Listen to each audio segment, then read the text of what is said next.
여러분 안녕하십니까? 2023년 1월 11일 SBS 경제 자유 살롱 시작하겠습니다. 정성문입니다. 권혜리입니다. 네, 새해부터 이제 권혜리 기자가 저와 함께 수요일 날 이렇게 같이 진행을 하게 됐습니다. 반갑습니다. 네, 반갑습니다. 예, 새벽에 나와서 좀 피곤할 텐데 그래도 네. 밤늦게까지 우리 경제를 계속해서 지켜보는 권혜리 기자. 자, 앉아서 영광이죠. 네. 오늘 이제 첫 번째 권혜리 기자가 만날 우리 초대 손님으로 신한투자증권의 이선엽 이사님 모셨습니다. 안녕하십니까? 네, 안녕하세요. 새해 복 많이 받으십시오. 복 많이 네. 받으십시오. 승진 축하드립니다. 축하드립니다. 감사합니다. 아, 예. 부장에서 이사로. 네. 우리 권혜리 기자님은 저 애널리스트 생활할 때 네. 취재도 많이 오셨었고. 아, 그렇군요. 제가 네. 많이 배웠었죠. 아유, 네. 별 말씀. 약간 공궁할 때마다 음. 이게 막 위기의 순간마다 전화드리는. 네, 전화하면 네. 뭐라 그러셨었어요 그때? 그러니까 정말 제가 잘 뭘 모르거나 아니면 갑자기 좀 정말 이거는 믿을 만한 분한테 인터뷰를 따야 되는데 이렇게 좀 그렇다 할 때 굉장히 전화를 되게 친절하게 받아주셨어요. 10년 됐죠 벌써. 그게 벌써 아, 10년 됐어요. 예. 아 그때는- 이렇게 또 나이 얘기 나오면 기분 좋게 시작하고 싶습니다. 기분 좋게 예새 바로 내용 들어가도록 하겠습니다. 예. 우리나라 주식시장이 뭐 새해 이렇게 잠깐 보면은 1일 2일은 야 큰일 났다 이런 느낌이었는데 그 이후로는 계속 상승해서 분위기가 나쁘지 않은 것 같아요. 예, 지금. 그렇습니다. 1월 효과라고 봐야 되는 건가요? 1월 효과였으면 좋겠다라는 생각을 가지고 있고요. 예. 보통 1월 효과하면 아무래도 새해에 대한 기대 이런 것들을 반영하는 게 통상적인 1월 효과라고 하는데 보통 이제 1월 효과하면 이제 통계적인 효과도 있겠죠. 그래서 첫 거래일 5영업일을 봅니다. 네. 그래서 첫 거래일 5영업일일 때 지수가 상승을 하면 그 그에는 대체적으로 긍정적인 통계들이 한 80% 이상 긍정적이다는 얘기들이 많고 상승도 한 14% 이상 오르는 걸로 이전에 보면 미국의 통계들이 있습니다. 오, 그래요? 예. 물론 이제 이게 통계니까 그렇죠. 다 100%는 아니고 그럴 수도 있고 안 그럴 수도 있는 건데 어쨌든 간에 전체적인 흐름 자체는 나쁘진 않았고요.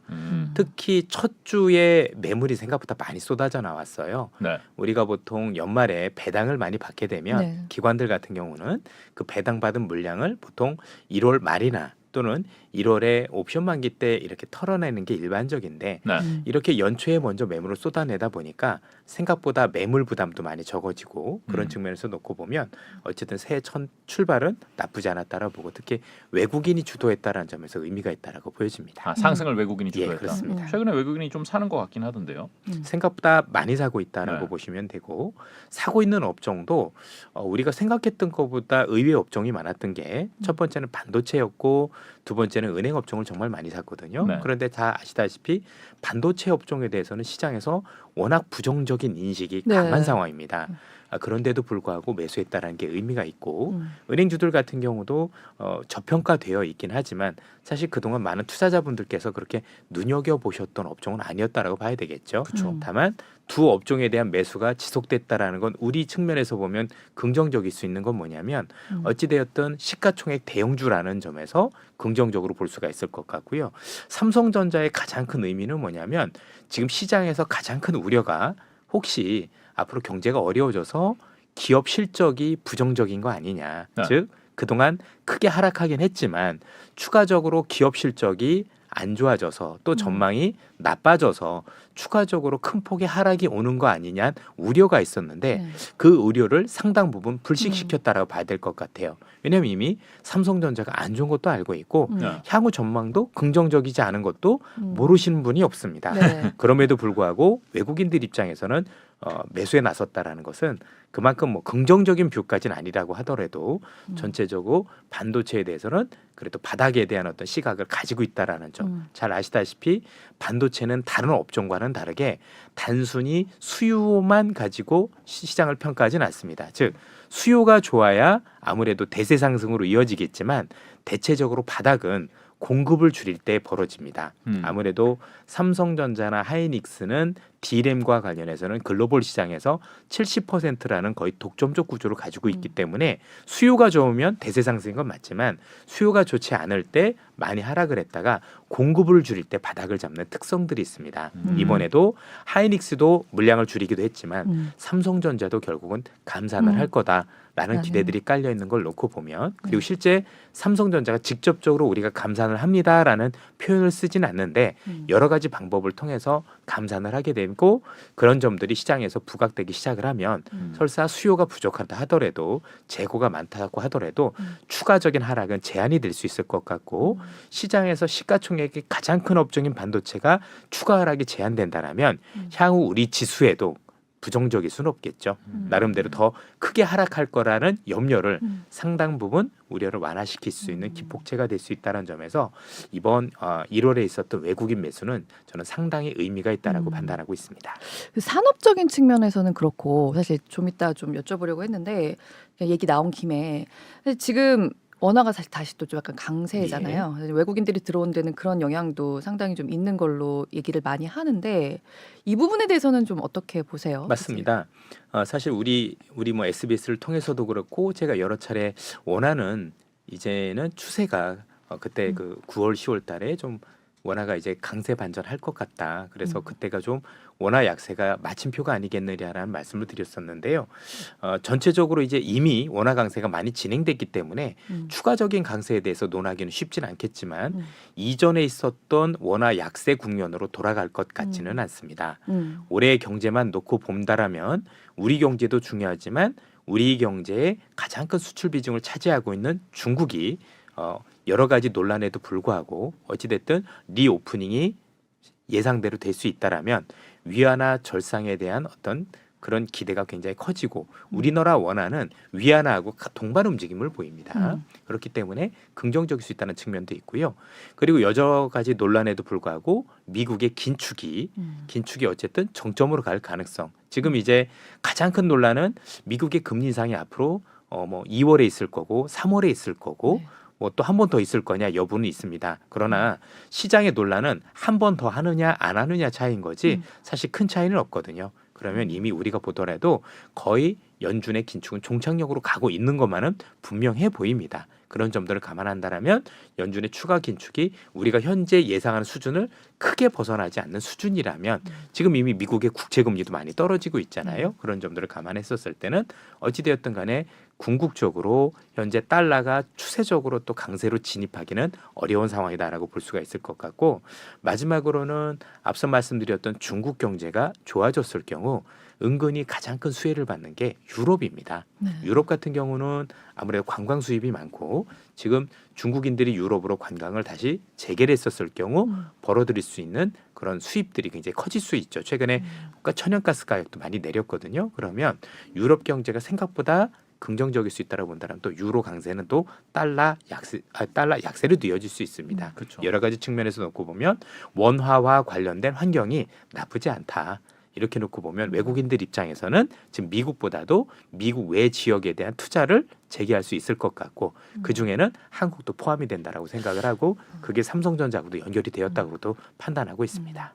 근데 약간 오늘 그 월드뱅크에서 중국이 경제가 올해 좀 선방할 거다라는 전망이 나오긴 했는데 이게 지금 굉장히 유수의 경제 기관들 사이에 약간 온도차가 있어 보이더라고요. 생각보다 큽니다. 네. 예. 월드뱅크 같은 경우에는 이제 중국 경제가 좀 선방을 함으로써 그나마 세계 경제 성장률이 어느 정도 이렇게 유지는 될 거다. 뭐 더 6개월 전보다 좀 낮추긴 했지만요.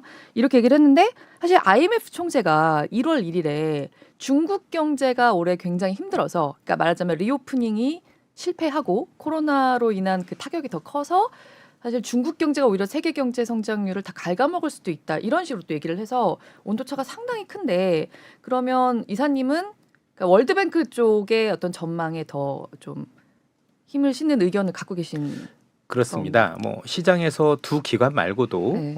외국인 분들 중에서도 케네스 로고프 교수라고 하버드대 교수도 지금 중국 경제를 생각보다 안 좋게 보고 있는데 그분 같은 경우는 안 좋게 보고 있는 이유 중에 하나가 리오프닝보다는 이제 중국의 부동산 문제가 아무래도 부정적이다 보니까 이런 것들이 생각보다 뭔가 크게 작용을 해서 중국 경제를 갉아먹는 거 아니겠느냐 이런 얘기들 많이 해주시고 계시거든요. 네. 뭐 나름대로 굉장히 타당한 지적이다라고 판단을 해볼 수가 있겠지만 오히려 좀 반대로 생각할 수가 있는 게 중국 경제가 그만큼 어렵다는 얘기 아니겠습니까? 네. 굉장히 내부적으로 어려운 위기에 처해 있다라면 그 위기를 극복하기 위해서 저는 생각보다 더 많은 과감한 정책들을 많이 펼 것 같아요. 이게 다른 국가하고는 다른 게 미국이란 국가 같은 경우는 경기가 일정 부분 침체가 오더라도 인플레이션을 잡기 위해서는 그런 거를 용인할 수 있는 국가지만 중국은 나름대로의 특수성이 있습니다. 잘 아시다시피 중국은 공산주의 아니겠습니까? 공산당이라는 당이 지배를 하고 있고 어떻게 하면 공산당 체제를 유지할 거냐가 모든 어떤 정책의 어떤 그 중심에 가 있는데 그분들이 말씀하시는 것처럼 경제가 굉장히 안 좋고 그리고 그로 인해서 경제가 거의 붕괴 직전까지 갈 수 있는 지경이 된다라고 하면 체제를 위협할 수 있는 부분까지 갈 수 있다라고 보여지거든요. 그래서 실제로 그렇게까지 경제를 방치할 거냐? 저는 그렇지 않다라고 보고 있고요.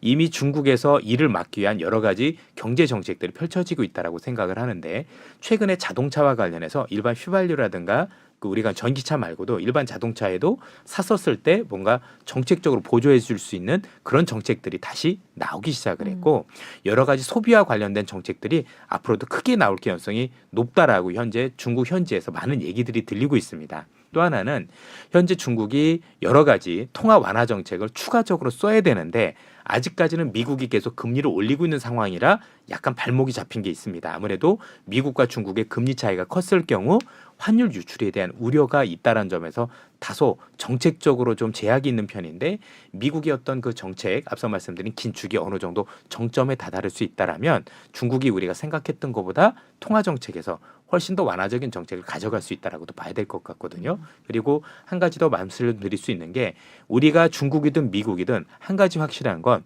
리오프닝이 얼마나 경제적 효과가 컸던지는 미국을 통해서도 아니면 각국을 통해서도 이미 경험을 했습니다. 그동안 몇 년간 꽉 갇혀 있었던 그런 어떤 그 통제에서 벗어나서 사람들이 이제 자유를 만끽을 하고 서비스업을 즐기려는 그런 의지들이 굉장히 큰 걸 봤는데 중국은 그 어느 나라보다도 기간도 길었죠. 우리보다도 훨씬 더 1년 이상 길었고 그리고 통제에 대한 방식도 제가 볼 때는 너무나도 답답할 정도로 아예 못 돌아다니겠단 말이에요. 그런 분들이 만약에 나와서 리오프닝을 즐긴다라고 하면 전 예상보다 큰 리오프닝 효과가 있을 것이다라고 판단하고 있습니다. 그런 점들을 감안하면 현재 시장에서 의견은 나뉘고 있지만 굳이 무게중심을 둔다라면 부정적인 거에 대해서도 물론 저희들이 계속 경계를 해야 되겠지만 그래도 조금 더 긍정적으로 보는 쪽에 무게중심을 두는 게 맞지 않겠느냐라는 의견을 가지고 있습니다. 이 마켓을 보는 뷰가 지금 극단적으로 좀 나눠 있는 게 뭐 중국에 대해서도 이렇게 극단적으로 나눠져 있고 미국에 대해서도 연준은 계속해서 발언들은 굉장히 세게 나오잖아요. 예. 금리 올릴 거고 우리 높은 금리 유지할 거다. 근데 시장에서는 에이 설마 니네가 그렇게 못할 거야 이거잖아요 지금. 근데 지금 이번 주였잖아요 발언이 공개가 된 게. 근데 뭐 세게 올리고 우리 계속 물가를 잡겠다 이거를 하는 상황에서 그러면은 시장 참여자들이 야 연준이 저렇게 공개적으로 자신의 의지를 표명하는데 저게 맞설 수 있을까? 나에게 그런 용기가 있나? 이런 생각을 할 수밖에 없을 것 같아요. 두 가지가 있는 것 같습니다. 첫 번째는 연준이 입장에서는 굉장히 강하게 얘기할 수밖에 없는 저는 속내는 그렇지는 않을 거라고 생각을 합니다. 그 몇 가지 증거를 들어드릴 수가 있는 게 지금도 말씀을 주셨지만 연준 위원들만큼이나 훌륭하신 글로벌 석학들이 최근에 경제 악화를 통해서 학회를 하는 걸 보면 불과 지난주에 있었죠. 경제에 대해서 극단적으로 굉장히 나뉘어 있습니다. 자 그렇다면 연준도 사실 지난 11월, 12월에 정책 결정을 했었을 때 굉장히 갑론을박이 되었어야 되는 게 정상입니다. 그런데도 불구하고 11명 의원 모두가 이구동성으로 뭐 화백제도도 그러게 입을 맞췄네요. 했다라는 거 보면 뭔가 누가 보더라도 약간 짜고 치는 고스톱이라는 느낌을 지울 수가 없는 거죠. 괜찮은데요? 그 시나리오가? 자 만약에 글로벌 석학들도 이렇게 나뉘는데 연준 의원들이 나뉘지 않았다? 이거는 제가 볼 때는 말이 안 된다라고 생각을 하고요. 두 번째는 그 11명의 의원들 중에서 연준 의원들 중에서 올해 투표를 안 하시는 분들이 있죠. 예를 들면 제임스 블러드 같은 총재 나오시자마자 지금 딴 얘기하고 계세요. 기존에 19명이 얘기했었던 그 톤보다는 약간 낮은 톤으로 말씀을 해주시고 계시거든요. 이런 걸 놓고 봤었을 때 그게 진심은 아니었구나. 라는 생각이 들고요. 또 하나는 합리적 의심인데요. 그 당시에 11월에 있었을 때, 그 당시에 회의에 있었을 때 기억을 해보시면 그 당시 충격적인 어떤 고용 지표가 나왔었어요. 그 당시에 우리가 알고 있는 것처럼 임금 상승률이 0.6%라는 놀라운 수치를 기록하면서 연준이 굉장히 강하게 얘기했을 가능성이 높은데 이번 달에 나왔던 고용 지표를 보시면 그게 오류였던 거로 판명이 됐죠. 그래서 0.6이 아니라 0.4로 하향 조정됐고 또 이번에 0.3으로 내려왔죠. 그러면 그때 그 지표를 보고 그런 결정을 내렸다라면 앞으로도 그럴 수 있을까라는 거죠. 그런데 사실 여기서보다 더 중요한 건 뭐냐면 연준하고 시장이 보는 건 다른 게 뭐냐면 시장은 시장을 있는 그대로 보고 싶어 하겠죠. 그래 연준이 이 정도 긴축을 하면 향후에 생각보다 더 강한 긴축을 하고 있기 때문에 하반기 들어서는 어떤 식으로든 경기가 조금 더 부정적으로 작용할 수 있을 것 같다. 그러면 연준 입장에서도 결국 금리를 내리는 방향으로 가지 않겠느냐. 물론 그 내린다라는 게 연말에 한 번 정도 내리는 거지 많이 내리는 건 아닙니다. 네. 근데 연준은 올해 내내 금리를 못 내려 이런 얘기를 하는 게 뭐냐면 연준이 지금 제일 시장에서 두려워하는 거는 인플레이션이 재발하는 거예요. 네. 연준의 지금 모든 얘기를 종합해 보면 본인들도 올 상반기에 물가가 크게 떨어질 건 알고 있습니다. 일단 주거비가 크게 떨어질 거니까. 그다음에 고용 시장도 조금 더 식을 건 아는데 본인들이 생각했던 것보다 훨씬 더 강하다 보니 두려움이 있는 거죠. 그러면 현재 연준이 시장처럼 야 내가 이렇게 정책을 가져가면 올 연말엔 경제가 안 좋아질 거네. 그때 내릴 수도 있어라는 속내를 미리 비칠 수는 없어요. 미리 비쳤다간 이게 피봇으로 비춰지 즉 피봇이라는 게 정책 전환인 네. 거니까 야 연준이 생각을 바꿨어 이러면 생각보다 금융시장에 되게 핫하게 반응할 수 있습니다. 즉 네. 생각보다 지수가 크게 오를 수도 있거든요. 그러면 실제 잡히게 될 물가가 안 잡힐 개연성도 있습니다. 즉 연준 입장에선 지속적으로 물가를 잡기도 해야 되지만 이 잡혔던 물가가 재발하지 않게끔 하는 것까지 해야 된다라고 본다라면 정말 꺾이기 전에는 일부러 얘기를 안 할 것 같아요. 그러니까 마음속에선 이쯤이면 한번 해야 되는데 라는 생각을 가지고 있다고 하더라도 그게 정말 물가가 꺾여서 이 정도면 재발 위험이 정말 크지 않겠는다라는 판단이 설 때는 생각을 갑자기 확 바꿀 수도 있다라는 겁니다. 그래서 연준도 우리한테 이렇게 얘기를 했죠. 지표 보고 하겠다. 네. 그래서 그 지표에 따라서 연준도 생각이 바뀌는데 아직은 그 지표가 또 지표가 후행적인 거잖아요. 그렇죠. 고용 지표가 경제 지표 가장 후행적이기 때문에 그걸 보고 생각을 바꾸겠다라고 사실 유연하게 얘기를 한 거지 정말 연준의 생각이 올해 내내 그렇게 될 거냐 그렇게 믿는 사람은 아무도 없습니다. 왜냐하면 사실 지금도 말이 약 계속 안 바뀌고 먹힌다고 있어요. 할 수 예. 있는데 예.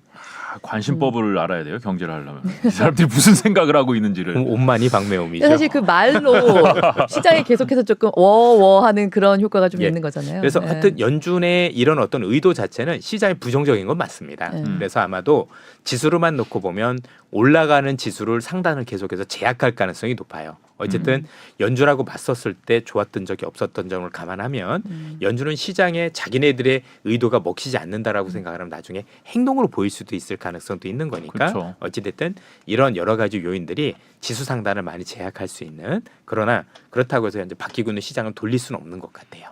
미국 경제학회 얘기하셨는데 거기 모인 굉장히 좀 미국에서는 말빨이 선다고 할 수 있는 레리 서머스 같은 석학들이 아예 그 물가에 대한 이 기준을 2%가 아니라 3%로 바꿔야 된다라고까지 얘기를 했더라고요. 사실 이게 굉장히 좀 큰 차이가 있는 숫자인데 좀 지금 말씀을 굉장히 잘 주신 게 지금 시장에서 가장 큰 논란이 바로 그겁니다. 예.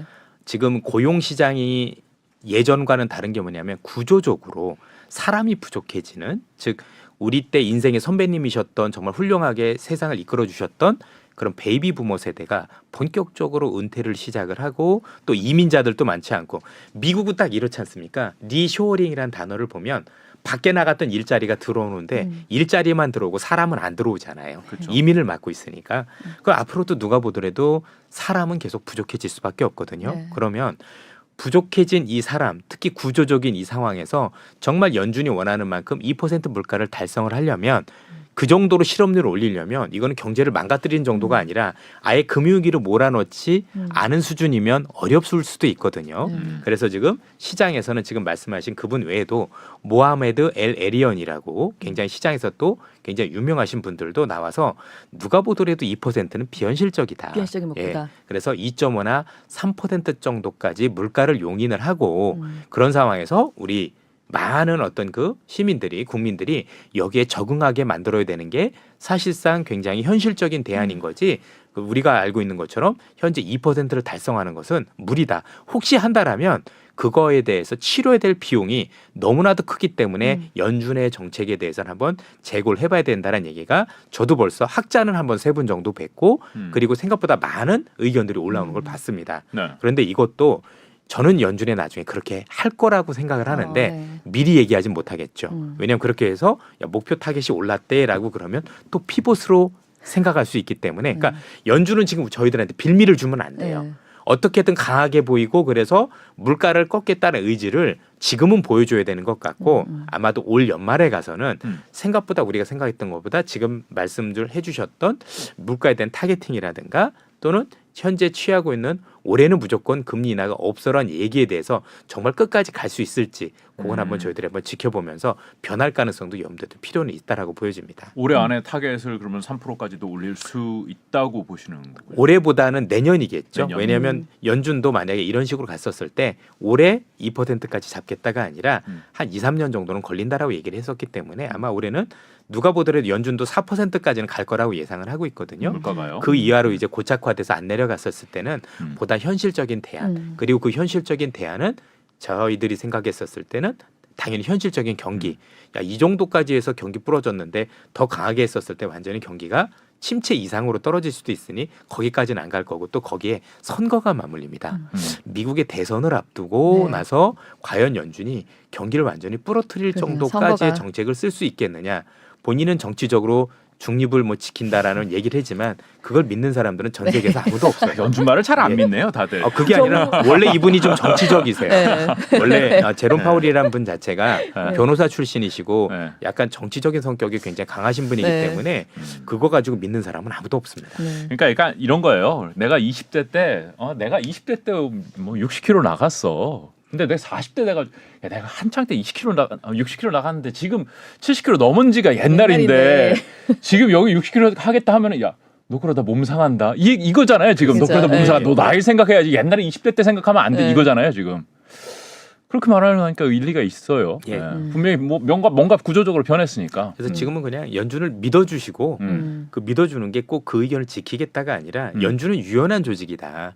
그리고 연준이 말을 바꾸는 게 아니라 정책에 따라서 우리가 지표에 따라서 바꾼다라고 했기 때문에 그 지표가 많이 하향해서 우리 의도대로 들어오면 바꾸면 되는 거지. 거기에 대해서 뭐 우리가 알고 있는 지표도 뭐 무조건 계속해서 안 내려갈 거고 그때 연준이 안 내려갈 거고 그렇게 생각하시면 안 된다는 거죠. 조금 유연하게 보실 필요가 있는 것 같아요. 몸무게를 뺄 때는 진짜 엄청나게 뺄 것처럼 하다가 하지만 근처에 다가오면 거의 다 왔는데 네. 그거 마지막 몇 킬로 더 해야 돼? 네. 이런 생각을 할 수 있죠. 원래 다이어트는 항상 내일부터 하는 거 아니겠습니까? 그런가요? 내일부터. 그래요. 인플레이션은 그러면은 잡히면서 약간 타겟이 올라갈 수도 있다. 그리고 경기 자체는 그래도 뭐 많이 무리하지 않는 수준에서 이렇게 안정화될 거, 연착륙할 것이다. 뭐 골디락스라는 표현도 쓰기도 하던데. 뭐 골디락스까지는 아니다라고 하더라도 네. 저는 이제 지난해 9월부터 시장에 대해서는 경착륙 가능성보다는 연착륙 가능성을 많이 말씀을 드렸는데요. 연착륙 가능성이 있다라고 하면 그만한 근거가 있어야 되지 않습니까? 네. 그러면 이전에 있었던 모든 경착륙 사례들을 저희들이 다 따져봤더니 공통점들이 있습니다. 어떤 모든 경착륙, 즉 심한 경착륙. 근데 여기서 이제 투자자분들이 많이 헷갈려 하시는 게 연착륙이냐 견착륙이냐 둘 다 경기 침체입니다. 경기 침체는 오는 경기 침체 건데 무조건 오는 거다. 얕게 오느냐 네. 그다음에 깊게 오느냐 그 차이인 네. 거지. 연착륙이라고 말씀을 드렸더니 이게 마치 경기가 좋아지는 것처럼 이렇게 조금 잘못 이렇게 해석하시는 분들도 있으셔서 그 말씀을 먼저 드리고 경착륙이 왔을 때 즉 굉장히 크게 부러졌었을 때는 세 가지 공통점들이 있었습니다. 뭐 여러 가지가 두 가지가 더 있는데 그건 자연재해라든가 이런 거니까 그런 것들은 좀 빼기로 하고요. 네. 첫 번째는 그 어떤 경우에도 실업률이 급등했다라는 겁니다. 누가 실업률, 뭐라고 하더라도 실업률이 급등을 하면서 사람들이 많은 일자리를 잃었고 네. 많은 일자리를 잃게 되면 그분들의 소득이 없다 보니 수요가 줄겠죠. 그래서 오는 게 가장 일반적이었습니다. 그런데 앞서도 말씀드렸던 것처럼 지금 미국 또는 글로벌 고용 시장은 구조적으로 사람이 부족해지고 있습니다. 그래서 지금 대안으로 뜨는 게 자꾸 로봇이 나오는 거잖아요. 사실 오늘 우리나라도 고용률 지표가 나왔는데 이게 생각보다 조금 괜찮아서 약간 놀라는 분위기가 있었거든요. 사실 제가 요즘 최근에 기업 탐방을 많이 가보면 일자리에 대해서 내가 원하는 일자리가 없는 거지 일자리 자체가 없는 건 아니에요. 예전에 우리 그 동남아에서 온 네. 이분들이 예전에 정말 저임금으로 우리나라 사람들의 일자리를 많이 채워줬잖아요. 네. 근데 요즘은 그 사람들이 우리나라에 저임금으로 오는 게 아니라 우리만큼 받고 그 사람들이 야근도 하고 주말 근무를 해서 채워요. 그래서 제가 다녔던 기업들은 동남아 그 친구들이 우리보다 임금이 더 높습니다. 한국 분들은 대부분 저녁 5시 무조건 간다 그러는데요. 야근 안 한다 네. 그러고 주말 안 한다 그러고 그 친구들이 없으면 이제 저희들이 볼 때는 산업이 안 돌아가는 지경까지 와 있어요. 그렇다면 일자리가 없다라고 얘기하긴 그렇죠. 다만 내가 원하는 일자리, 내 스펙에 맞는 일자리라는 게 사람들 입장에서는 없다라고 생각하는 것뿐인 거지 일하는 것 자체가 없다라고 얘기하는 거는 사실 제가 볼 때는 조금 어려운 게 아닌가라는 생각이 들고 양질의 일자리가 맞습니다. 부족하다. 예. 미국도 지금 고용 시장을 놓고 보면 상당히 나뉘고 있는 게 흔히 얘기하는 화이트 칼라들, 흔히 얘기하는 화이트 칼라들은 확실히 많이 어렵습니다. 많이 잘리고 있고 해고도 되고 있는데 여기 블루 칼라죠. 저는 오늘 저희가 블루 아닌가요? 반은 화이트고 반은 블루신데요. 죄송합니다. 미국 같은 경우 블루 칼라들은 일자리가 굉장히 부족합니다. 네. 숙련공들도 많이 부족하고 그래서 근데 블루 칼라 분들이 훨씬 더 많은 어떤 비중을 차지하고 있다 네. 보니까 그분들 어려운 거죠. 그래서 첫 번째로는 글로벌 시장에서 지금 구조적으로 사람이 부족하기 때문에 이전의 경기 침체만큼 실업률을 올리기가 쉽지 않은 구조다라는 측면에서 첫 번째 글로벌 경착륙으로 갈 가능성은 낮다라고 보고 있고요. 두 번째는 금융위기입니다. 반드시 금융위기를 갔었을 때 글로벌 경착륙이 왔겠죠. 2008년에 서브프라임 위기라든가 아니면 우리가 옛날에도 뭐 겪었었던 수많은 위기들을 보면 대부분 금융위기하고 연결이 됐는데 이번 시장 같은 경우는 금융위기가 어디서 올지 이미 시장에서는 알려져 있습니다. 첫 번째로는 그게 미국의 국채시장입니다. 그러면 바꾸기 위해서 미국의 국채시장이 무너지면 전 세계가 다 무너지는 건데 과연 미국이 용인을 할까요? 아니겠죠. 면허 그래서 어렵죠. 그건 아닐 네. 거라고 보고 있고요. 각국마다 상황은 다르지만 전체적으로 현 상황이 미국의 글로벌 금융위기로 번질 가능성도 매우 낮아 보인다라는 게 두 번째고요. 세 번째는 우리가 알고 있는 것처럼 글로벌 공급 과잉이었었을 때, 즉 공급이 어마어마하게 공급 과잉이어서 이 공급 과잉을 해소하는 과정에서도 경기 침체가 컸어요. 왜냐하면 공급이 많다라는 얘기는 첫 번째로 경기가 안 좋을 때는 너무나도 많아진 이 공급, 즉 재고를 처분하는 과정에서 경기가 첫 번째로 다운이 되고 두 번째는 이 재고만 처분해서 되는 게 아니라 너무나도 많은 공장들이 있다는 공장을 없애야죠. 즉 구조 조정을 해야죠. 공장 매각도 하고 회사를 팔기도 하는 이런 과정들이 공통적으로 벌어졌었는데 이번에 글로벌 시장에서 인플레이션 원인 중에 하나가 공급 부족이었었어요. 네. 아마 이 단어 기억하시겠지만 글로벌 역사상 첫 번째 공급 부족인데 부족으로. 경기가 안 좋아요. 처음입니다. 네. 그러면 지금 공급도 부족인데 그러면 부족한 공급 때문에 이전과는 다른 어떤 모습들을 보이고 있다는 얘기죠. 그래서 공급 과잉에 대한 우려도 현재 있지 않고 두 번째는 앞서 말씀드린 것처럼 글로벌 금융위기 가능성도 매우 낮고 또 실업률이 급등할 가능성이 매우 낮다라고 보면 이전에 있었던 글로벌 경기 침체로 갔던 세 가지 사례에서 모두 다 벗어나 있습니다. 연준이 지금 금리 인상을 통해서 강한 기축을 통해서 수요를 훼손시키기 때문에 그로 인한 일정 수준의 경기 침체는 우리가 피할 수 없다고 보더라도 그 경기 침체 정도가 우리가 우려했던 것처럼 훨씬 더 강하게 내려갈 개연성은 매우 낮다라고 현재 보는 게 보다 합리적이라고 판단하고 있습니다. 여기에 의외로 중국이란 와일드 카드가 생겼죠. 쭉 경제가 확 떨어지는데 여기서 중국이 완충 장치를 해준다라면 들어 올리는 것까지는 몰라도 상당 부분 경제를 완충할 수 있는 기폭제가 될 수 있다는 점들도 감안했었을 때 글로벌 경착륙 우려는 매우 제한되고 있고 이건 단순히 제 의견인 것뿐만이 아니라 앞서 말씀을 주셨던 경제학회에서 또다시 논란이 되고 있는 게 이전보다 경기가 침체로 극심하게 갈 거다 우려가 많이 줄어들고 있는 게 현재 그래서 지금 골디락스 얘기도 해주신 거 아니겠습니까? 의견들이 지속적으로 뭔가 비중이 조금씩 경기가 연착륙 쪽으로 흐를 거다라는 전망들이 좀 더 무게 중심이 실리고 있다라고 보셔도 될 것 같습니다. 그 얘기도 하더라고요. 사실 지금의 인플레이션의 상당 부분이 공급 부족으로 인한 것에서 나오는 것도 있는데 금리를 계속해서 이렇게 타이트하게 가져가는 걸로 이것을 해결하려고 하는 것은 맞는 처방이 아니지 않느냐. 결국 이것도 금리 인하나 아니면 금리가 어쨌든 좀 서서히 좀 잡는 쪽으로 그 하는 의견에 좀 더 동조하는 얘기가 될 것 같은데. 사실 그 의견에 대해서는 의견이 나뉠 수밖에 없는 게 인플레이션과 관련된 요인은 참 많았어요. 글로벌 유동성이 공급이 과잉이었었던 네. 것도 있었을 거고 공급 부족이었었던 것도 있었고 또 우크라이나 전쟁과 관련해서 네. 전쟁에 따른 어떤 원자재 가격 급등도 있었었고 많은 요인들이 있었지만 그 요인들 하나하나를 해결하기엔 너무 어렵죠. 네. 결국엔 모든 원인들은 한 10가지가 넘지만 그냥 우리가 알고 있는 금리로. 수단은 딱 하나죠. 금리 금리로. 하나로 그냥 퉁치는 거죠. 네. 그래서 지금 이게 적절하지 않다는 얘기도 많지만 사실 또 그거 아니면 할 수 있는 방법이 또 없는 것도 사실이기 때문에 전쟁이 끝내기를 기다릴 수도 없는 거고 네. 또 팬데믹이 언제 끝날지도 알 수는 없는 거고 궁극적으로 근데 중요한 건 그런 과정 속에서 하나씩 그 요인들이 해결이 되고 있죠. 네. 예를 들어서 글로벌 공급과 관련해서도 이제 조금씩 그 팬데믹과 이런 것들이 끝나다 보니 공급이 조금씩 풀리고 있는 영향들도 좀 있을 거고 또 에너지 가격 같은 경우는 이미 전쟁 전 수준으로 내려와 있지 않습니까? 훨씬 또 아래로 내려와 있죠.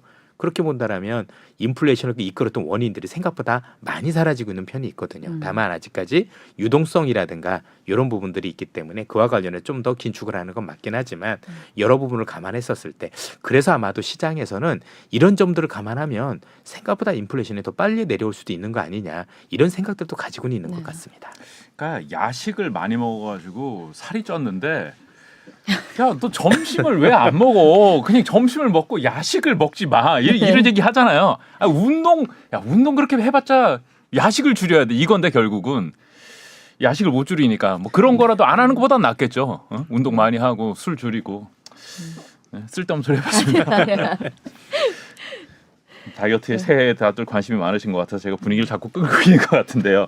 그러면 결국 뭐 아직까지는 사실 뭐 많은 분들의 계좌가 좀 춥기 때문에 뭐 골디락스라든가 이런 단어는 좀 조심스럽기도 하고 어쨌든 상반기에는 조금 더 고통이 있다고 하더라도 그래도 하반기로 갈수록 훈풍이 불 거다라는 시나리오를 얘기를 많이 하시던데 거기에도 또 이사님도 동의를 하시는. 근데 지금 말씀하신 거는 실물 경제 문제잖아요. 실물 경제가 이제 그래 생각보다 연착륙 할 거야, 경착륙 하지 않을 거야, 좋을 거야.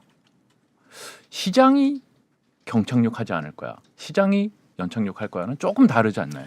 시장은 더 연착륙 가능성이 높다라고 생각을 하고 있고요. 네. 지금 시장에서 조금만 긍정적인 뷰를 내면 생각보다 굉장히 싫어하십니다. 그리고 저도 오늘도 많은 전화를 투자자분들한테 받았지만 스스로 굉장히 많이 위축돼 있으세요. 굉장히 뭐 그만큼 경제가 어려웠다라는 것도 됐고 또 이게 연준이 원하는 의도예요. 그렇게 당신들 얼어 있어.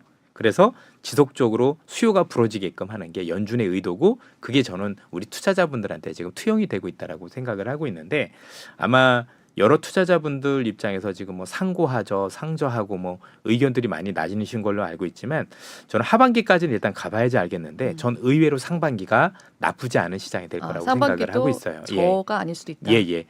뭐 그렇다고 해서 많이 올라가는 것까지는 아니더라도 네. 왜냐하면 연준이 계속 제어를 할 거기 때문에 최소한 저는 지난 9월에 있었던 시장의 하락이 그때가 바닥이었을 가능성이 점차 신뢰를 갖는 거 아니냐라는 생각을 기본적으로 가지고 있고요. 많은 분들께서 지금 제일 우려하시는 게 기업 실적 우려거든요. 네. 그런데 앞서도 말씀을 드렸지만 이미 삼성전자라는 거대 기업이 실적을 발표하면서 안 좋게 발표했는데도 불구하고 이전 저점을 깨지 않았다는 게 의미가 있고요. 두 번째는 저는 오히려 이번에 나오는 1분기 실적 발표가 기업마다 다르겠지만 오히려 이게 반전의 생각이 될 수도 있는 게 뭐냐면 기본적으로 지금 시장이라든가 아니면 경제가 좋지 않기 때문에 매출이 안 좋아질 거에 대해서는 이견이 없습니다. 네. 분명히 안 좋을 것 같아요. 그리고 기업 투자자들이 많이 생각하시는 것만큼 실적도 부진할 거라고 생각을 합니다. 그런데 그 정도가 생각보다 온도 차이가 클 거라고 생각을 합니다. 첫 번째로 생각해 봐야 될 게 뭐냐면 많은 분들께서 야 이렇게 경제가 안 좋으면 수요가 위축이 될 텐데 어떻게 기업의 실적이 좋아져? 좋아지진 않아요. 다만 나빠지는 게 우리가 한 마이너스 10으로 봤다라면 저는 한 마이너스 7 정도. 근데 이 정도만 되더라도 시장에서 많이 달라지는데 그 첫 번째 근거는 비용입니다. 잘 아시다시피 기업들은 물건을 생산할 때 반드시 원재료라는 걸 집어넣게 돼 있죠. 네. 그런데 이미 4분기 때 생각보다 많은 원재료들이 많이 싸졌어요. 일단 앞서도 보셨겠지만 환율이 일단 원화가 강세였기 때문에 생각보다 들여오는 원자재 가격이 싸졌을 거고요. 두 번째는 지금도 그렇지만 유가를 비롯해 생각보다 많은 원자재 가격들이 4분기에 많이 안정이 됐었다라는 거죠. 그래서 매출은 확실히 줄었을 겁니다. 그런데 순이익이 어마어마하게 줄 알았는데 그 정도까지는 아닐 수도 있는. 그래 매출이 되게 안 좋은데 순이익도 너무나도 안 좋을 것 같은데 실제로 뚜껑을 열어보면 생각보다 비용 통제가 나쁘지 않았는데 이렇게 생각할 수도 있는 거죠. 그리고 얼마 전에 나이키에서 저희들한테 어느 정도 아이디어를 줬다고 생각을 했는데 나이키가 얼마 전에 실적 발표를 하면서 중국의 리오프닝이 빨라지면 생각보다 실적이 좋아질 수 있어요라는 전망을 했다라는 거죠. 그러면 이미 지금 어느 정도 주가가 빠졌었을 때 4분기 실적이 안 좋은 건 반영이 됐을 거고 결국 우리는 향후를 볼 텐데 네. 이 향후에 대해서 기업들이 중국을 또 얘기할 수 있다라면 또 그 시점에 중국의 리오프닝이 본격화될 수 있다라면 생각보다 다른 전망을 할 수도 있지 않을까. 물론 이건 아직까지는 전망이기 때문에 조금 더 지켜봐야 되겠습니다만 그런 가능성도 전 염두에 둘 필요가 있는 것 같아요. 왜냐하면 우리가 통상적으로 리오프닝은 생각보다 빨리 오는 게 뭐 저희들이 중국의 통계는 믿을 수는 없습니다. 그렇지 않겠습니까? 뭐 몇 명이 돌아가셨는지 아니면 어떤 상황인지 알 수는 없으나 우리가 분명히 알 수 있는 건 두 가지죠. 하나는 정말 많이 번지고 있구나. 그건 뭐 굳이 최근에 나온 뉴스만 보더라도 생각보다 빠르게 번지고 있건 알 수 있고 네. 두 번째는 글로벌 모든 국가가 그랬듯이 저렇게 빨리 번지고 나면 리오프닝이 한두 달 내로 온다라는 거였습니다. 우리나라도 이렇게 확진자가 늘고 나서 갑자기 확 줄었거든요. 미국도 마찬가지고 전 세계가 예외 없이 어떻게 리오프닝이 왔는지 우리는 사실 데이터로도 확인했습니다. 그럼 중국도 마찬가지일 거라고 보는데 그러면 지난 연말부터 시작됐다라 본다라면 한 두 달 정도 굉장히 고통스러운 기간이 있을 거고 그 뒤에는 이제는 서로 간에 내성이 생겼겠죠. 자연 면역을 걸릴 통해서 사람 다 걸리고. 걸릴 사람 다 걸리고 네. 이제는 시작을 할 것 같은데 그게 우리가 알고 있는 그 실적 발표 시즌과 어느 정도 맞물렸었을 때 과연 그걸 우리가 부정적으로만 볼 거냐에 대해서는 한 번 더 고민해 볼 필요가 있다라는 생각을 가지고 있습니다. 물론 이제 기업마다 4분기이기 때문에 혼이 BBX라고 하죠. 이전에 했던 뭐 부진을 다 털어내고 이런 작업하는 기업들도 분명히 있을 거고 많이 다르긴 하겠지만 제가 볼 때는 생각보다 반전을 맞는 기업들도 생각보다 많이 나올 것 같아요.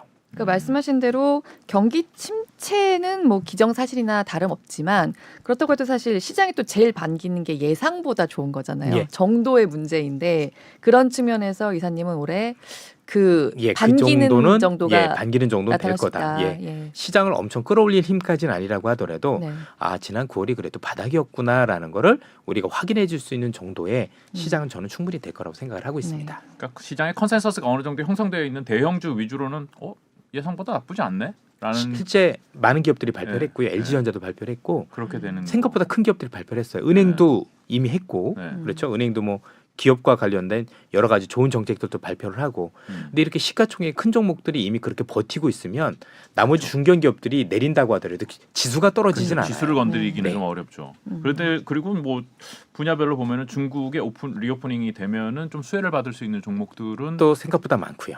그런 종목들은 좀 주목해 볼 필요가 있을 네. 것 같네요. 사실 우리나라는 직감적적으로 중국하고 연결이 되지 않은 기업이 없습니다. 반도체 같은 경우도 결국은 어쨌든 저희가 파는 거는 중국이 열려야 또 제일 큰 시장입니다. 네, 잘 팔릴 예. 수밖에 없고 그런 면이 있잖아요. 사실 앞서도 말씀드렸지만 일단 반도체는 공급을 줄이면 바닥은 찍는데 네. 추가적으로 올라가는 건 꼭 수요가 있어야 네. 되거든요. 그러려면 그 수요는 어찌됐든 간에 지역적으로 중국이 제일 큽니다. 네. 그래서 중국의 수요가 얼마나 살아나느냐, 즉 IT에 대한 수요가 얼마나 살아나느냐가 되게 중요하고요. 전 세계적으로 이제 제일 중요한 건 아무래도 인텔에서 나오는 CPU가 네. 고성능 CPU가 나와야 그에 최적화된 반도체 D램의 수요가 생기는 건데 네. 네. 이미 거기에 최적화된 D램은 나왔어요. 네. DDR5라 그래서 네. 더블 데이터 레이트의 약자인데요. 그만큼 처리 속도도 훨씬 더 빠르고 처리 속도만 빠른 게 아니라 전기도 덜 먹습니다.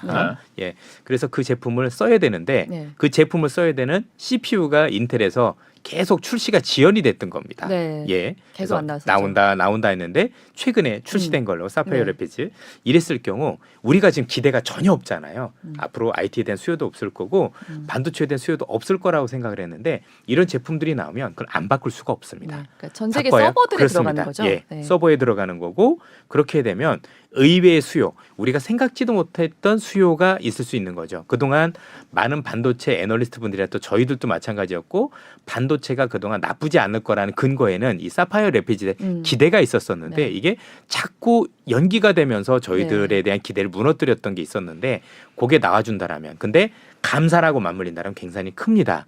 저희들이 업계 얘기를 들으니까 한 번 감산하면 그 감산한 공장을 다시 돌리는데 9개월 정도 걸린다고 네. 해요. 네. 그 안에 있는 모든 것들을 다 바꿔야 되거든요. 그러니까 뭐 감산한다고 해서 바로 돌릴 수 있는 게 아니다라는 거죠. 그러면 말 그대로 지속적으로 해서 우리가 알고 있는 공급은 줄였는데 새로운 수요가 생기면 의외로 반도체 가격이 급반등할 수도 있는 거잖아요. 그래서 IT는 항상 된다 안 된다라고 완전히 확정지어서 얘기하면 안 됩니다.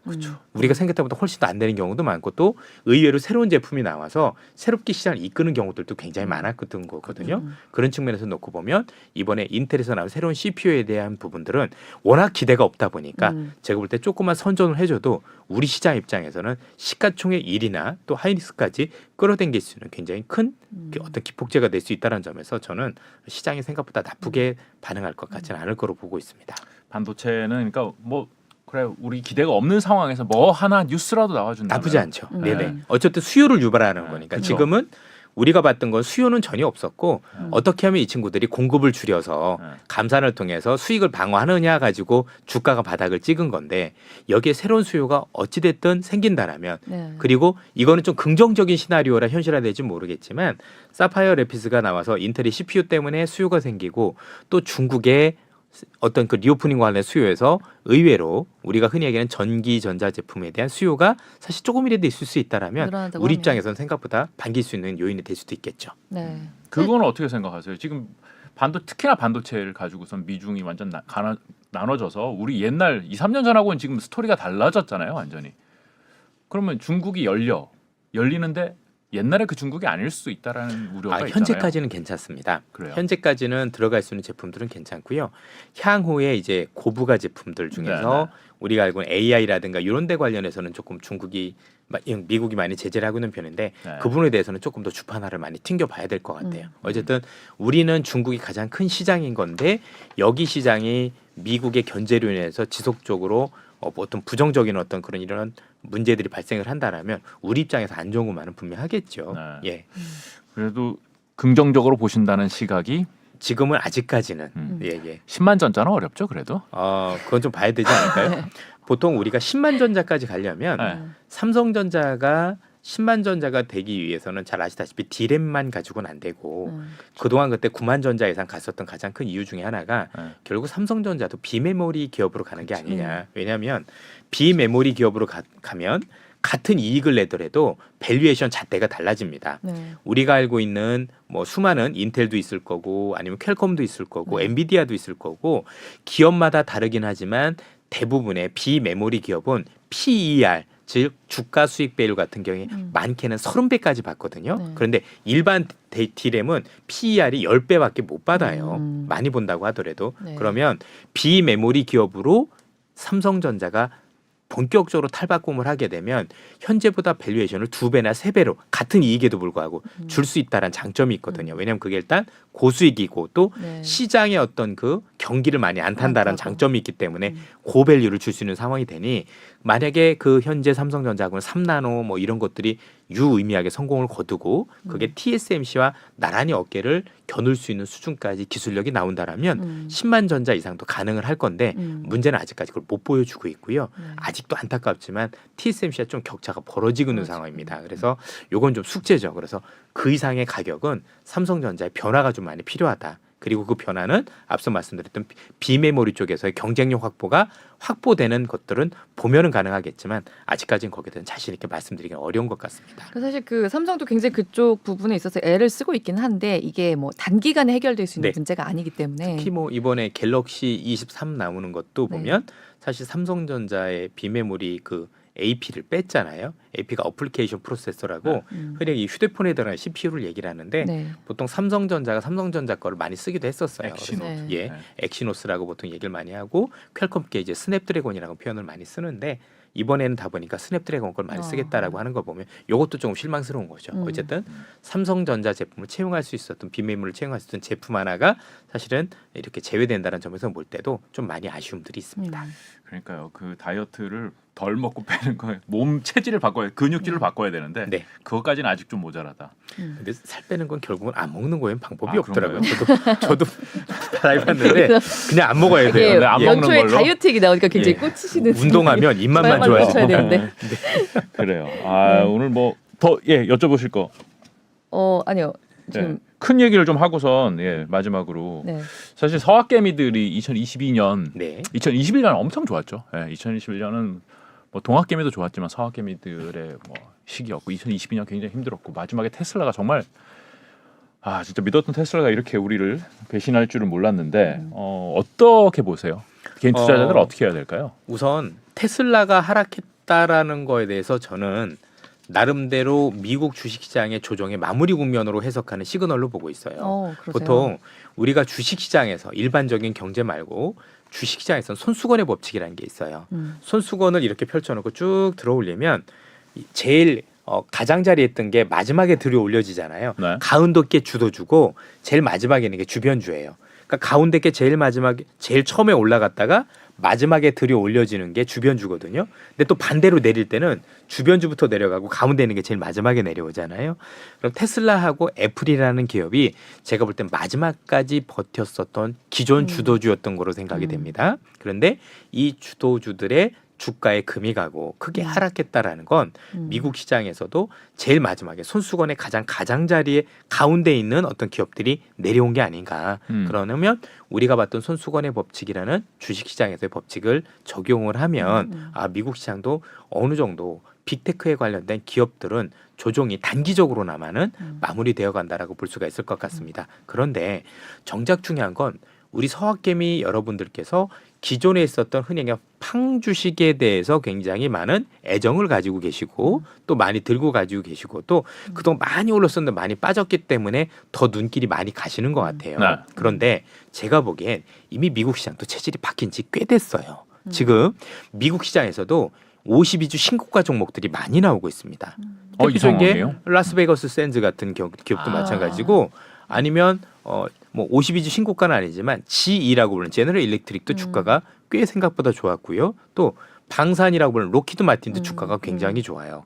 미국도 이미 경제적으로 캐터필라도 52주 신고가예요. 우리나라도 다르지 않거든요. 우리나라도 현대건설기계도 그랬고 다 마찬가지예요. 즉 미국의 경제 자체가 우리가 흔히 얘기하는 신경제에서 이전에 있던 제조업 중심의 경제로 많이 바뀌는 과정에 있고 그 과정에 있는 기업들의 주가는 올해 주가가 지난해죠. 2020년에 되게 좋았어요. 그러니까 많은 분들이 너무 한쪽만 보고 계시니까 어려운 것처럼 보이고 나스닥만 보니까 어려운 것처럼 보였지만 생각보다 큰 돌파구가 있었다는 얘기입니다. 지금도 지수만 놓고 보면 다우 지수는 추세 상승으로 전환했습니다. 생각보다 많이 안 빠졌어요. 그런데 나스닥이 정말 많이 빠져 있는 모습이죠. 또 글로벌 시장에서도 유럽의 주요 지수는 이미 상승 추세 전환이 되었습니다. 그런데 대만이나 한국이라든가 좀 IT 비중이 높은 국가들은 여전히 부진한 모습을 보이고 있다는 얘기죠. 그래서 딱 나눠보면 플랫폼이 있는 국가와 그렇지 않은 국가가 주가가 확연하게 다르고 또 제조업에 있는 지수와 없는 지수의 차이가 많이 크다라는 얘기죠. 그래서 이미 시장의 체질이 많이 바뀐 거에 대해서 많은 투자자 여러분들은 공감을 하셔야 됩니다. 시장은 주식 투자하는 분들은 경제의 좋고 나쁨을 사는 게 아니라 변화를 사는 겁니다. 중요한 건 경제가 안 좋다고 하더라도 그 안에서 긍정적인 변화가 일어나고 있다라면 그건 저희들한테 돌파구가 되는 거거든요. 이미 그거는 시장에서 좀 보여주고 있다라고 생각을 해요. 그래서 경기의 좋고 나쁨도 아주 중요합니다만 그 안에 일어나고 있는 큰 변화에 대해서 우리가 조금 더 강하게 또 그리고 세밀하게 들여다봐야 되지 않을까라는 생각을 가지고 있습니다. 오늘 핵심이 나왔네요. 시장의 변화를 사는 거다. 근데 사실 그러니까 서학개미들 입장에서는 그러니까 워낙 아까 말씀하신 대로 이제 미국 같은 경우에는 예를 들면 뭐 ETF 지수를 따라가는 쪽 투자를 하신 분들 같은 경우에는 이제 좀 약간 웃으실 수 있겠지만 워낙 뭐 테슬라나 이런 특정 몇 개 IT 종목에 워낙 치중돼 있는 분들이 많다 보니까 이분들의 경우에는 당분간 웃기는 일단 기존에 들어가신 분들 같은 경우에는 당분간은 조금 계좌가 좀 그렇죠. 추우실 수밖에 없겠죠. 맞습니다. 네. 그리고 기존에 이 친구들이 주도주였기 때문에 앞으로도 주도주 일권이어야 되는 일단 고민도 있어야 될 거라고 주도주 생각을 교체가 될수 했죠. 있다. 네. 규제가 될 수 있고 물론 이 기업들 중에선 또 새로 딛고 일어난 기업들도 많이 있을 거예요. 이전처럼 모든 팡 주식이 다 올라오는 시장은 분명히 아닐 겁니다. 분명히 그 안에서도 조금 더 경쟁력을 갖추고 이런 기업들은 나쁘지 않을 수가 있겠죠. 이게 이 플랫폼 경제가 옛날하고 다른 게 있습니다. 앞서도 제가 잠시 설명드렸던 부분 중에서 이전에 있었던 경기 침체 중에서 공급 과잉이 굉장히 컸었다라고 말씀드렸었잖아요. 그러니까 이번 사례를 제외하고 모든 사례에서는 경기가 좋아지면 그 좋아지는 경기를 누리려는 기업들이 되게 많았었어요. 즉 너도나도 예를 들면 뭐 TV가 되게 잘 팔린다면 TV 기업들이 되게 많았던 거지. LG전자도 있고 삼성전자도 있고 필립스 있고 많은 공급들이 있었어요. 네. 그래서 이 공급하는 기업들끼리 싸우면서 굉장히 어려웠었던 사례가 이전의 사례였다라면 네. 이 플랫폼 경제는 공통점들이 뭐냐면 독점적 구조를 가지고 있어요. 음. 구글이란 독점적 구조, 네. 또 우리나라에서도 네이버, 카카오가 있지만 이 기업들을 대체할 수 있는 플랫폼이 없잖아요. 네. 그러다 보니까 공급 과잉이 없었었어요. 그냥 이런 거죠. 음. 그래, 뭐 얘들이 기업이 안 좋은 건 알겠어. 많이 빠진 건 알겠는데 그럼 얘들을 대체할 수는 누가 있나? 그러면 이 기업들이 구조종 애들 뭐가 있나? 없다라는 거죠.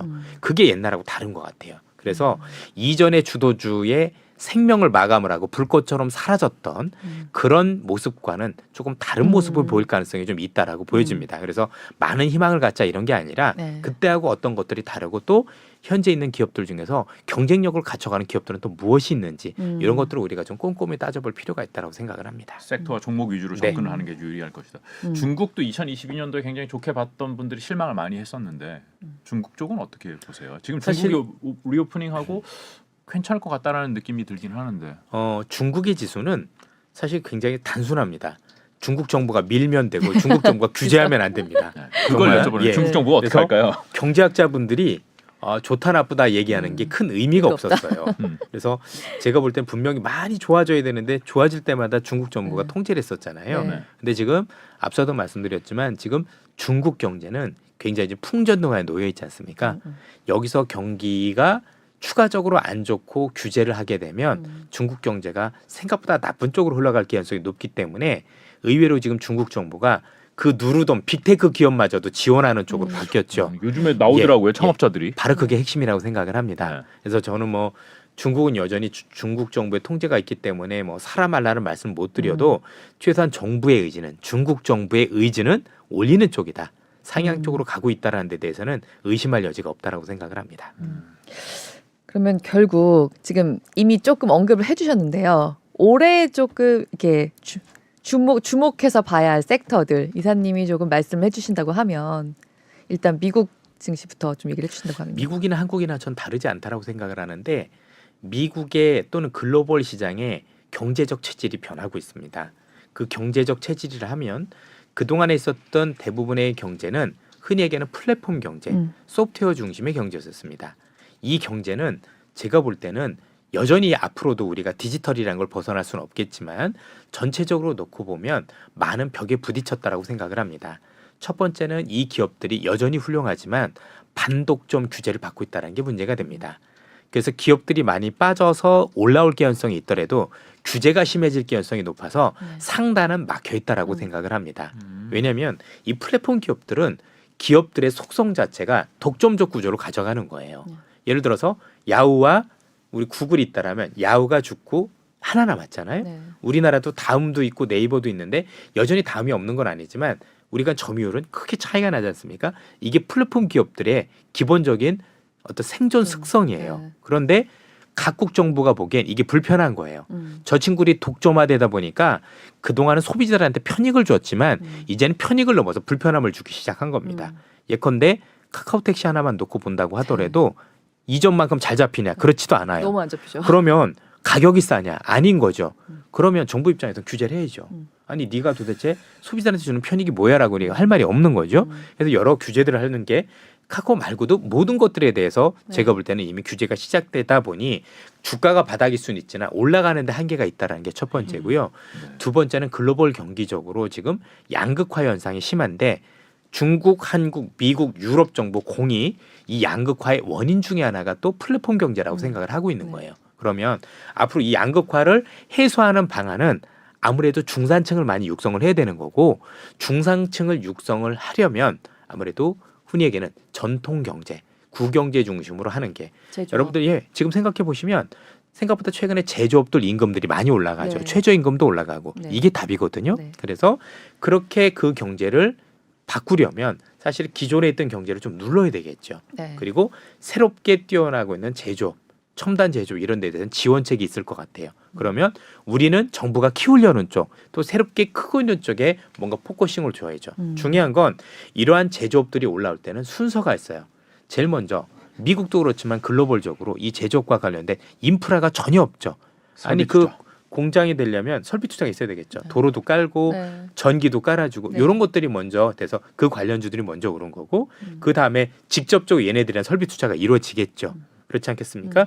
그리고 제조업이 좋아졌을 때 부수적으로 따라오는 그 관련 기업들이 또 되게 많아요. 우리가 알고 있는 부품, 장비 이런 기업들 역시 좋아질 가능성이 있겠죠. 그래서 순서별로 이런 관련 기업들이 제조업이 새롭게 부활했었을 때 나타나는 어떤 현상들에 대해서 공부를 하시고 그 공부에 따라서 순차적으로 그 관련 기업들을 제가 볼 때 모니터링을 하시면 올해 내년 생각보다 좋은 결과를 얻으실 수 있을 것 같아요. 그렇죠. 한 해 2022년 힘들었는데 2023년 괜찮겠죠. 그래도 돌파구가 많이 생깁니다. 네. 그래서 올해는 지수도 중요하지만 지수보다는 이 변화를 어떻게 살 것이냐에 대해서 훨씬 더 많은 고민을 해주셔야 됩니다. 그 섹터별로 좀 들여다봐야 할 일들이 많지 않을까. 그러니까 변화, 싶습니다. 전통, 제조 약간 맞습니다. 이런 단어들만 예. 좀 기억을 하셔도 오늘 어떻게 많이 얻어가실 것 꼰대 같아요. 같은 건데 아니. 꼰대장이에요. 네, 예. 그렇죠. 토대죠. 오래된 기업들. 네. 예. 근데 되게 웃긴 게 네. 이런 기업들을 지금 이제 약간 그 영한 매니저분들은 네. 야 좀 올드하다고 생각하는데 네. 제가 최근에 이제 대학교 투자 동아리들 강의를 몇 번 간 적이 있어요. 뭐 고대도 가고 어디도 가고 왔는데 그 친구들은 또 그걸 또 첨단이라고 보고 있더라고요. 그러니까 이게 세대마다 오르는 기업들이 자기들은 첨단이라고 생각을 하는 것 같아요. 그렇죠. 예, 네. 이게 좀 되게 재밌었습니다. 예. 그래요. 자, 2023년 경제 전반 그리고 시장 전반을 우리 신한투자증권의 이선엽 이사님과 함께 짚어봤습니다. 올 이사는 한 해 저한테로 포장 이사. 죄송합니다. 제가 이사